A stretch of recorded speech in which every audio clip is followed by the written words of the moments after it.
Hi guys, welcome to the Trader of Stories, Bell's Heart. This is by Pastel Games, and I know it's kind of, the resolution isn't that great, but I had to zoom it in some. It's a short little game. Ah shit. Come on. There we go.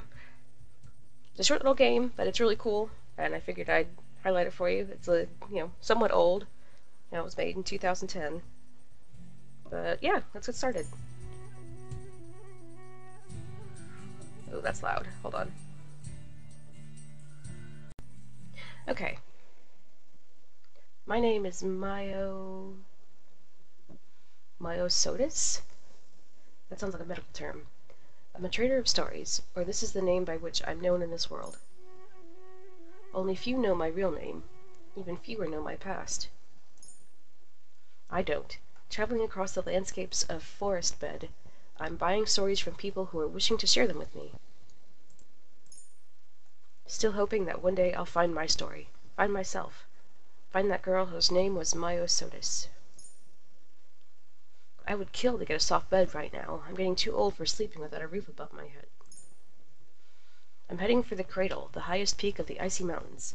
The peak is called Cradle because of the clouds surrounding it. Many believe that clouds are part of the god's dream.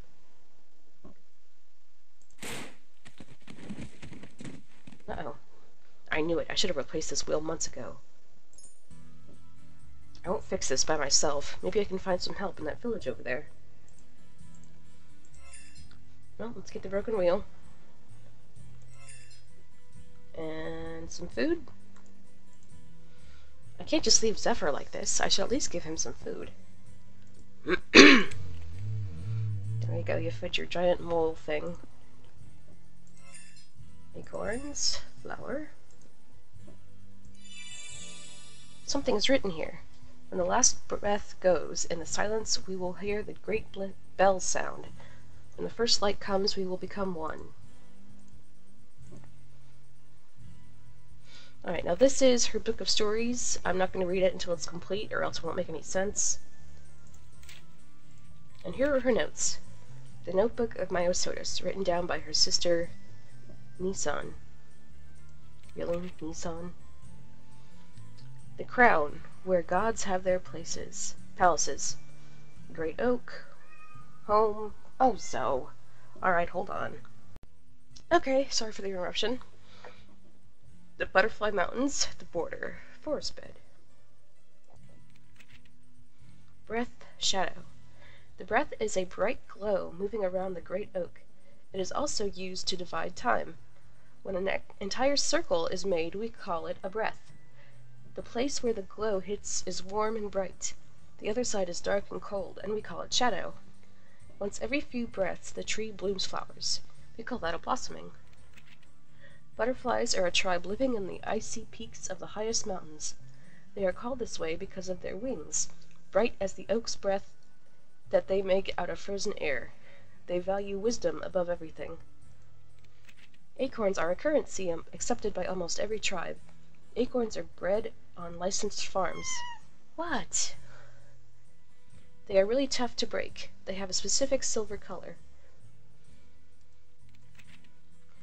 The husks are very gentle animals. They only eat plants. They grow their whole life and can become the size of a horse. During their lifetime, they change their shells several times. They drop their old ones and grow themselves a new one. From those discarded shells, jewelry is crafted. They are very much sought after because of the beautiful sound they make. It's how they communicate and how we are able to control them with the flutes. Okay. We've got 10 acorns. It's a graveyard. In these lands, people still plant birches to honor the dead. Friends and family look over the tree. A tree left to itself is a sign that's of someone who doesn't want to remember. It seems someone is actually thinking about this grave. What do we pick up? A bell clapper.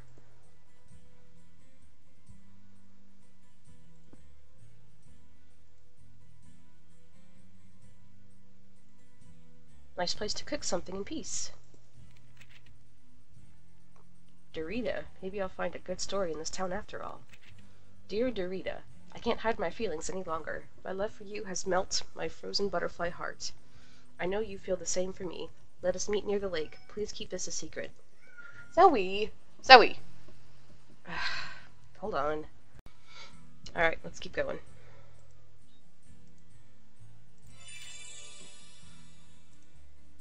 Who is Dorita?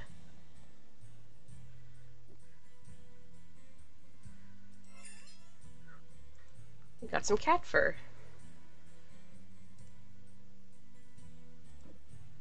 I need to find someone who can take care of Zephyr.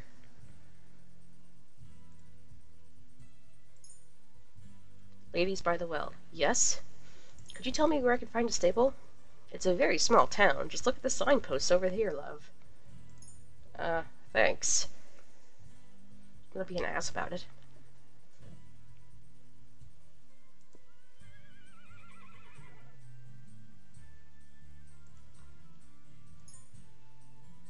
Stable keeper.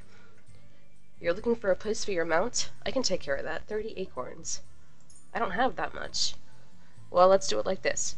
Find my husband and bring him to me. He's probably in the tavern. In the meantime, I will take care of your horse. Okay, I'll do that. Let's ask her about Dorita. That's the madman who fell in love with a girl from Butterfly Tribe.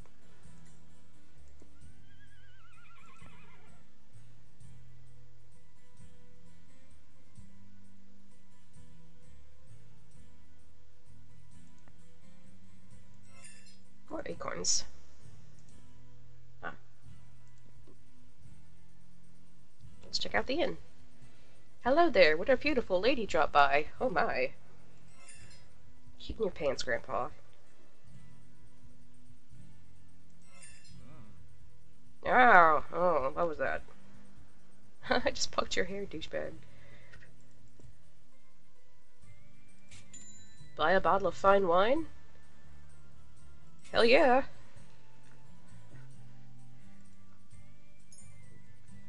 Innkeeper. What can I do for you, beautiful? How's business? You don't seem to have many customers. It's still early, but you're right. I can't say that this place is full. The good thing is that this drunk can drink for 6 people. He's got such a nice woman at home, yet he keeps drinking all day long. What's wrong with him? I don't know, but he told me once that he is haunted by some ghosts. Would you believe that? What did he say about the ghosts? He told me that he was at the lake when suddenly a drowned man appeared and attacked him. He almost lost his life. I think that he just found another woman at the lake and her husband chased him away. Yeah, probably. Let's ask about Dorita. Dorita? There was one here, but I don't remember him much since I was just a kid. But I heard many things. His house is on the other side of the village. The abandoned one? I think I saw it on my way here. Yes, that's the one. No one wants to live there. They say the house is haunted. Since the butterflies left, we seem to have more houses than inhabitants. Well, what can you do?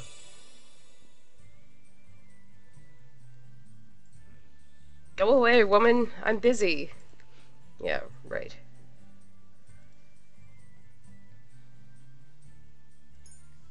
Hi there. How are you? Not so good. My father told me how rich this city is and that the people of Acorn pay good money. What do you think has changed? My father told me that the city was filled with rich people willing to spend their money. Those days they were in good trading relations with the icy butterflies. Why did they stop? Ha, good question. Ask the butterflies when you meet them. One day they just stopped coming. Oh. Thanks for nothing. Who is Dorita? Nope, never heard of that man. Oh, you're not very useful, thanks. Okay, I have 10. There we go. I bought everything now. I don't need you anymore.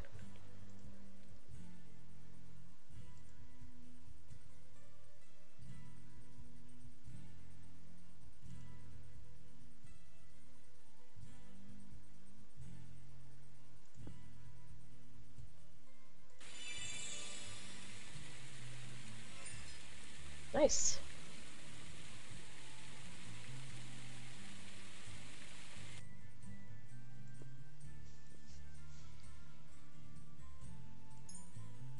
How could I help you, miss? What can you tell me about this place? Nothing special. It's a small and quiet village. We live in the shade of the mountains and far away from the big cities. I'm quite sure you will find all you need here. I see. To be honest, the only thing we need now is a good story. A legend that would bind us with the past, all the citizens together. Like roots that hold a tree. Yes, a good story is something I wouldn't mind spending a few acorns on. Good to know, Mr. Mayor. Who is Dorita? Dorita? Of course I remember. He drowned in the lake. It was many years ago, and my father was mayor. Some people say that Dorita is still haunting the lake, right next to the town hall. You know what? If you write down his entire history, I'll be glad to buy it off you. I could use a little advance first. Certainly, here is 10 acorns. You will get the rest when I get my story. Thanks. Nice. Alright, let's go. Nope, not the stable. We need the forge.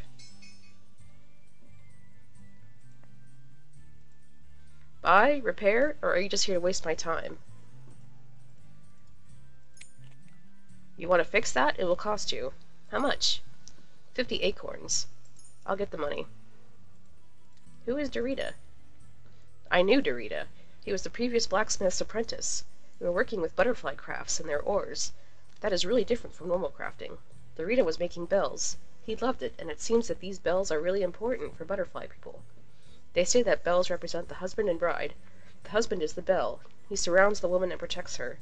The clapper, is the bride. She is the heart of the husband and the sound within him. What about Dorita? You said you knew his story. I just told you. That's all there is. Thank you. Yeah, thanks for nothing, asshole. Alright, let's get out of here. I've seen those blue flowers that grow here next to the forgotten birch in the graveyard. And what did we find in those flowers? We found this bell clapper.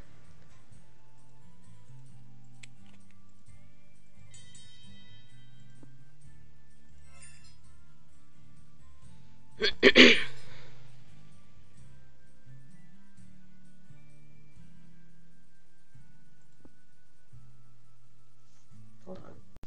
Okay. What is it you wish, my dear? I'm a trader of stories. My wagon got damaged near this village. I'm afraid I can't help you with that, love.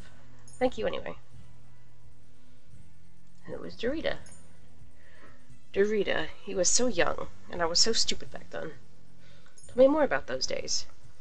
If you want to know the story about Dorita and me, you have to ask him. No, sorry. Know the story about Dorita and me. You have to ask him directly. How could I? There was a tradesman in the village. He has recipe for a magic potion. Use this potion on the lake to release him, and maybe he will tell you his tragic story. Thank you, I will show you that.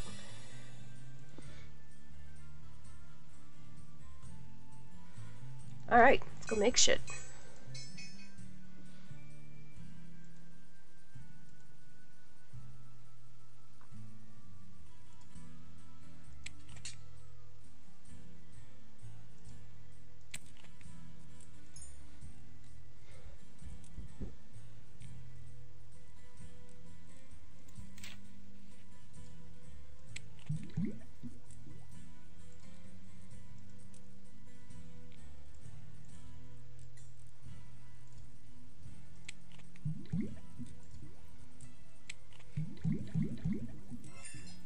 Excellent.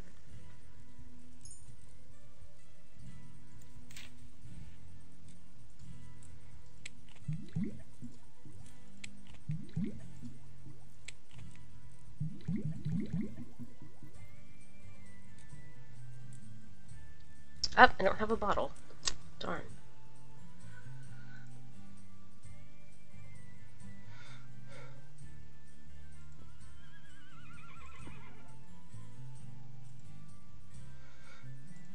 No, I want the Wayside Inn.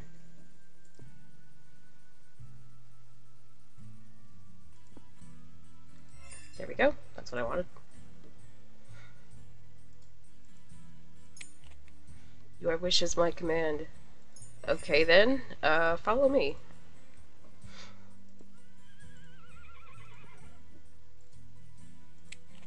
Thank you. Your husker will wait for you by your cart.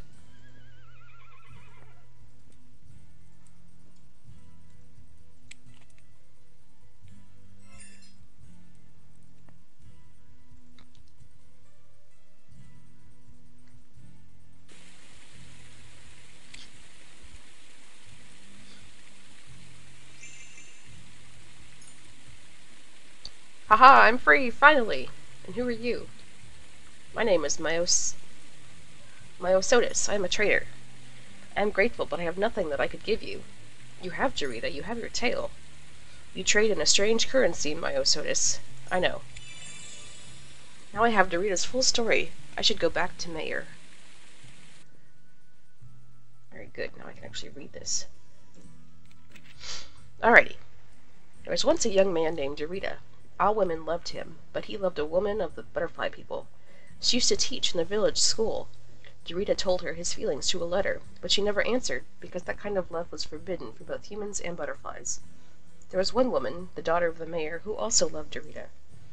Pretending to be a butterfly, she wrote a letter to Dorita, suggesting a meeting by the lake. Dorita went there without any doubts. They spent the whole night together, but in the morning Dorita noticed his mistake. Torn with grief and anger, he tossed himself to the waters of the lake and drowned. The mayor's daughter panicked and ran to the village. She told everyone about Dorita's suicide. She told everyone that the butterfly woman was to blame.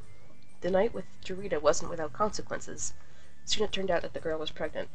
Her father, to avoid gossip, was quick to marry her with someone. She never forgave herself, and each year at the same time she placed flowers and tears on the shore where her lover died. Many bloomings after, people started noticing a ghost walking the shore of the lake, and a ghost walking the birch forest. In the graveyard, birch forest, there was one birch that no one cared about, besides an old woman living inside the old school building. It was the teacher, Dorita's loved one. On the birch she placed a bell. Butterflies believe that a bell is a symbol of love and faith from a woman to a man. Okay, that's the story.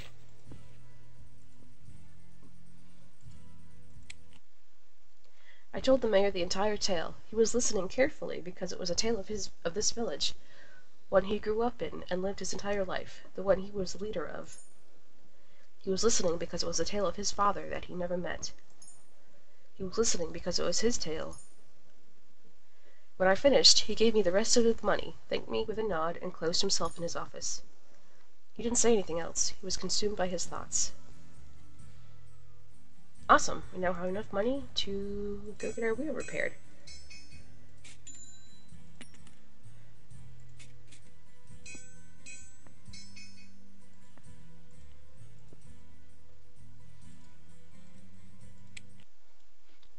Alright, Zephyr, we have a fixed wheel. Now how to put it back on? I can help you with that. There, done. Oh, one more thing. I think you would like to know that the mayor called us all today. He's going to rebuild the school. Goodbye and have a safe travel. Well, Zephyr, looks like we reached the end of this story. I think it's time to move on. Who knows, maybe the next story will be about me. The end! Thanks so much for listening, and I'll probably post the next one soon. Bye!